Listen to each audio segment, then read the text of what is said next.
Assalamualaikum warahmatullahi wabarakatuh. Halo semuanya, perkenalkan nama saya Nur Ananda dari Prodi Akuntansi dengan NPM 23412025. Oh iya, saya berasal dari kelas AKT 23A. Di video kali ini saya akan menjelaskan tentang pembuatan neraca saldo setelah penyesuaian. Neraca saldo setelah penyesuaian adalah daftar saldo akun-akun pada tanggal tertentu yang ada di buku besar utama. Setelah dilakukan pembaruan, karena adanya jurnal penyesuaian, neraca saldo ini menyajikan informasi keuangan yang senyatanya dan sesuai PABU berdasarkan neraca saldo setelah jurnal penyesuaian, maka perusahaan siap membuat laporan keuangan.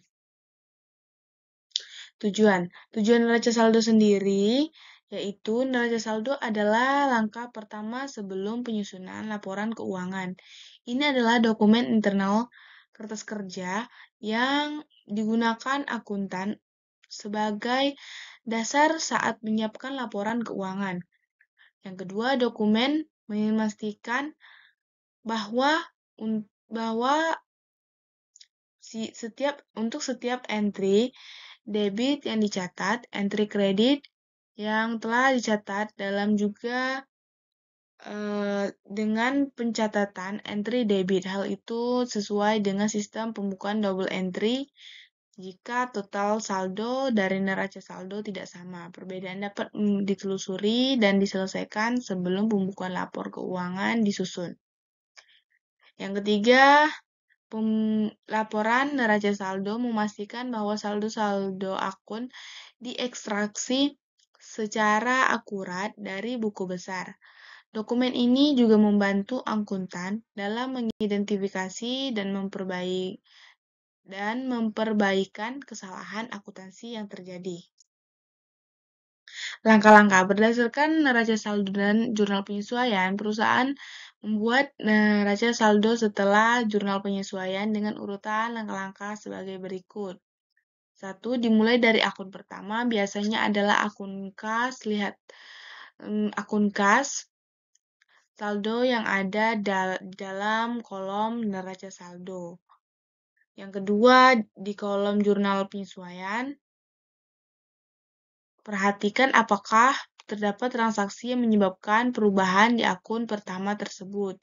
Yang ketiga, jika ada nilai moneter di kolom jurnal penyesuaian, tulislah nilai rupiah yang tercantum di kolom neraca saldo ke kolom neraca saldo setelah penyesuaian. Yang keempat, jika terdapat nilai di jurnal penyesuaian, lakukan pembaruan saldo dan cantumkan di neraca saldo setelah jurnal penyesuaian. Yang kelima, lakukan tahap 1 sampai 5 untuk akun berikutnya sampai dengan akun-akun terakhir yang ada di barisan terakhir. Yang keenam, buatlah akun baru yang terbentuk karena pencatatan jurnal penyesuaian. 7. Cantumkan nilai rupiah kolom neraca saldo setelah jurnal penyesuaian sesuai dengan yang ada di kolom jurnal penyesuaian. 8. Hitunglah total kolom debit dan kolom kredit. Yang terakhir, perbandingkan total kolom debit dan kolom kredit. Baik, sampai situ saja materi singkat yang bisa saya sampaikan. Kurang lebihnya saya mohon maaf. Wassalamualaikum warahmatullahi wabarakatuh. Sampai jumpa di video selanjutnya.